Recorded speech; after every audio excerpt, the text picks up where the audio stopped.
made. Let us rejoice and be glad in it. Our call to worship this morning comes from Hebrews chapter 6, verse 10. This is talking about when difficult things are happening in your life, and things maybe aren't going your way. Paul tells us, "Dear friends, we are confident of better things in your case, things that accompany salvation. God is not unjust. He will not forget your work and the love that you have shown him as you have helped his people and as you continue to help them always."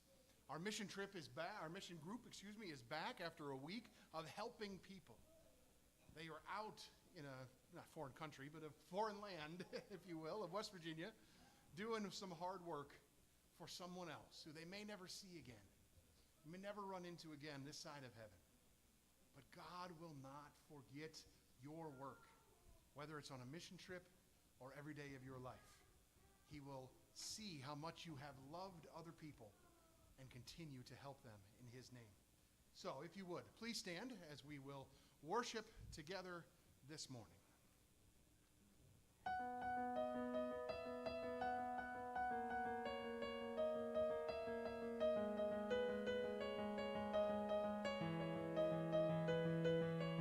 Standing on this mountain top, looking just how far we've come, knowing that for every step you were with us, kneeling on this battleground, seeing just how much you've done, knowing every victory is your power in us. Scars and struggles on the way, but with joy our hearts can say, yes, our hearts can say. Never once did we ever walk alone. Never once did you leave us on our own. You are faithful, God, you are faithful. Kneeling on this battleground, seeing just how much you've done, knowing every victory is your power in us. Scars and struggles on the way, but with joy our hearts can say, yes, our hearts can say. Never once did we ever walk alone. Never once did you leave us on our own. You are faithful, God, you are faithful. You are faithful, God, you are faithful. Scars and struggles on the way, but with joy our hearts can say, never once did we ever walk alone. Carried by your constant grace, now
the blood of the Lamb and the word of our testimony, everyone overcomes.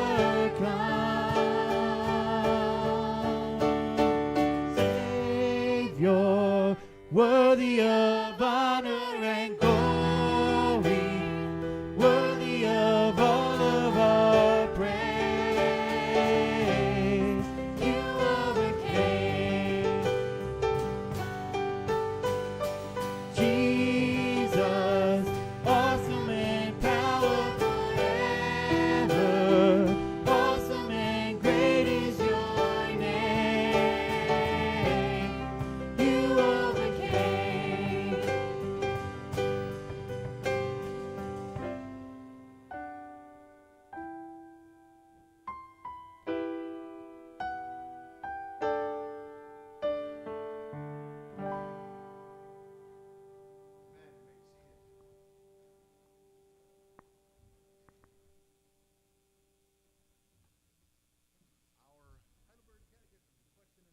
For today is Heidelberg Catechism question number 112.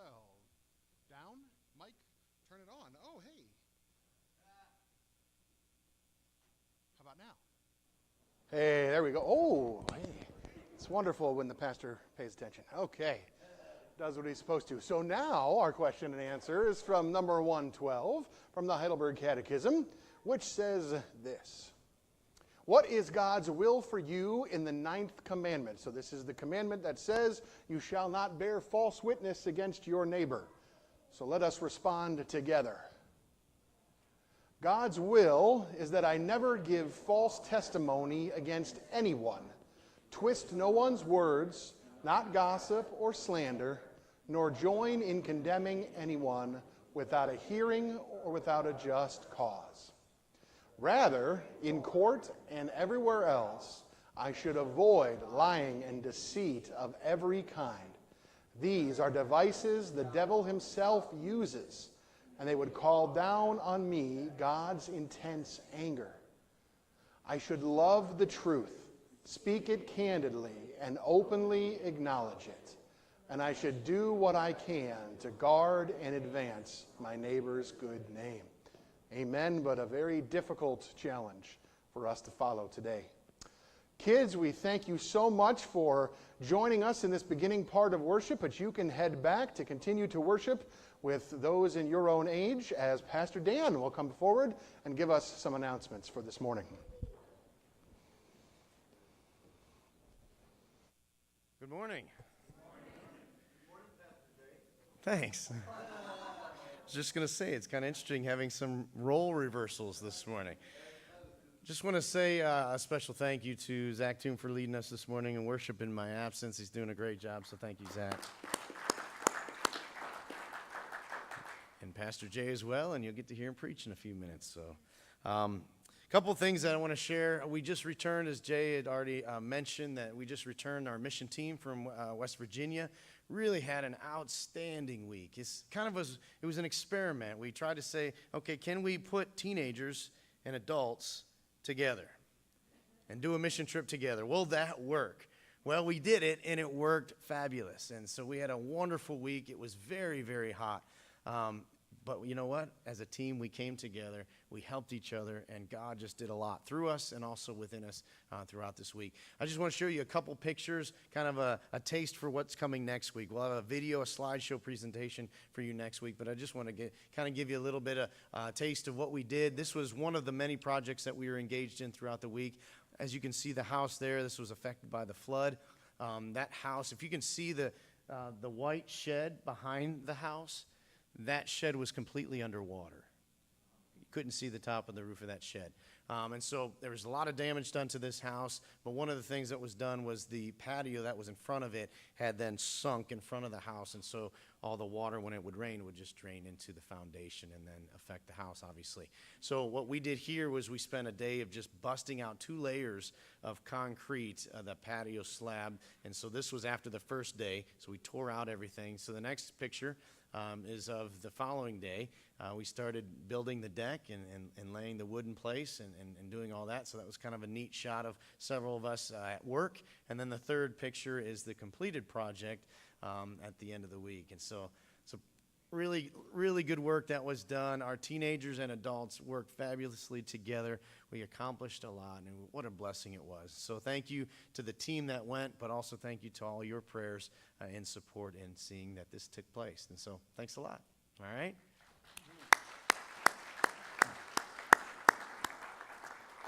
I also want to take an opportunity to say thanks to the group that was a part of being involved in the Grand Parade at Brunswick Summer Celebration. The next picture, you'll see what our float looked like if you haven't seen it already. And so I don't know who came up with a kind of a Star Wars theme, but I thought it was kind of cool.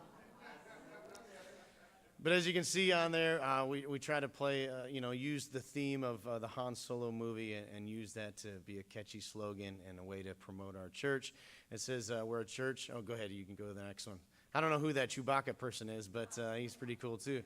But a church where friends become family. No one is intended to go through life solo.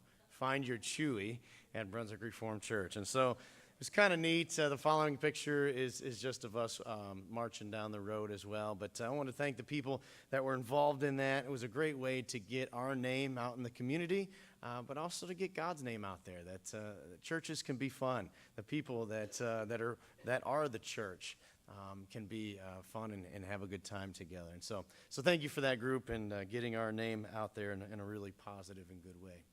A couple more examples. Oh, I did it again.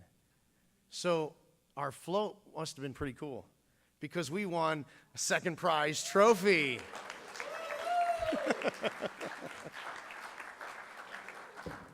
That'll be on display for you guys to check out later. All right, now for the real announcements. I just couldn't contain myself. I was excited about those things and wanted to share it with our church family. So a couple things, as always, the welcome card in your bulletin, if you could fill that out and then just put that in the offering plates later. It's just a great way for us to stay connected, and if you're new, for us to see who you are and maybe be able to reach out to you and say thanks for joining us today. We will be doing a communion class for kids, and I just want to say just something from the pastor's point of view. I think this is so important. If you have a child or a grandchild or you are a child, most of the kids have gone, but if you're a child from going into fourth grade,